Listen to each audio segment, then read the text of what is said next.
Assalamu alaikum everybody, this is Sikandar at MM Financials. I hope you guys are doing fine and learning with us. Page को जरूर like कीजिएगा, follow कीजिएगा, इसके साथ notifications भी turn on कर लीजिएगा since this is time sensitive content. Jumping into the KSE 100 first on the weekly. हमारे पास वीकली में we are still trading below 50 simple moving average along with the 21 exponential और not much changes on the weekly time frame. Weekly time frame में changes तब समझे जाएंगे if we unfortunately close below the 0.236 level. So if you trace Fibonacci from the March 20 lows up till the June 14 highs, तो आपके पास Confluence आएगा over here at the 0.236 जहाँ पे हमारा लास्ट लोकल लो है और उसके बाद फर्दर हमने जो लोकल लो बनाया था एक 27 सितंबर को, that is also over there. तो अगर हम क्लोज करते हैं बिलो 0.236 इसलिए ऑब्वियसली सम वुड से कि अगर लास्ट लोकल लो ये था तो अगर हम इसी के नीचे क्लोज कर लेते हैं तो that is going to be good enough. But actually you actually need like 2 to 3 confluences to confirm.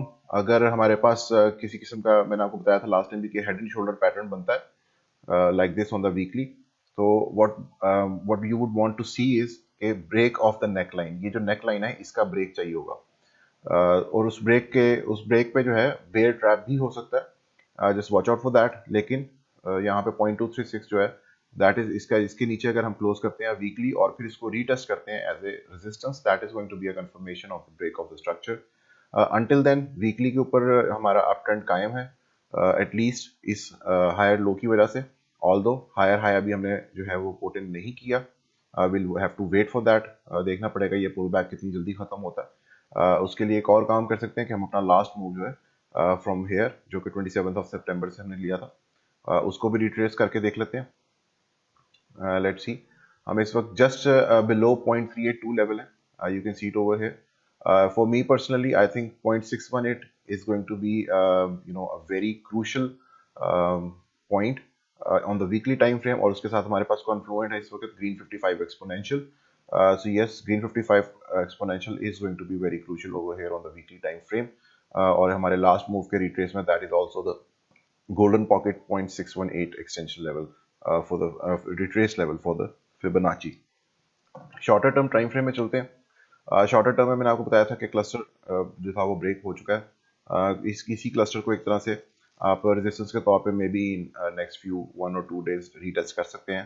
Specially this black 21 exponential moving average, it is somewhere standing around 46,100 to 200 points.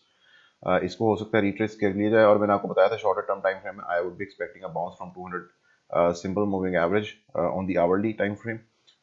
लेकिन मैंने आपको उस time ये भी बताया था कि अगर बाउंस आता भी है तो 21 एक्सपोनेंशियल मूविंग एवरेज से प्रोबेबली रिजेक्ट होने के लिए आएगा, या एटलीस्ट दोनों के बीच में अगर हम sideways, that is going to be the best case scenario.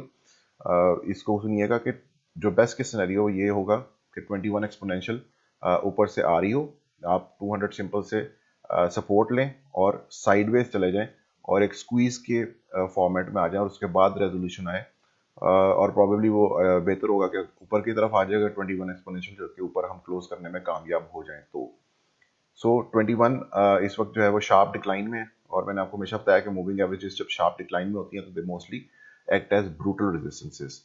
और हमारे पास इस वक्त अभी तक कोई डाइवर्जेंस नहीं आई. You can see it over on the RSI, we don't have any sort of divergences as of yet.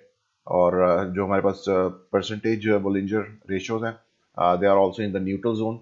So let's see if we break below this level तो हमारे पास आई थिंक जो मूव है वो down side की तरफ initiate हो सकता है. बट देन अगेन बाउंस जो है वो 21 एक्सपोनेंशियल के ऊपर अगर क्लोज नहीं होता तो फर्दर अपसाइड जो है तब तक हमारे पास नहीं आएगी मार्केट में on the shorter term time frame. Weekly के ऊपर मैंने आपको बताया कि चेंजेस तब तक नहीं होंगे जब तक 0.236 लेवल ब्रेक नहीं होता, which is this one on the weekly time frame with the weekly close. This is it for the KC 100. Thank you so much. Allah Hafiz.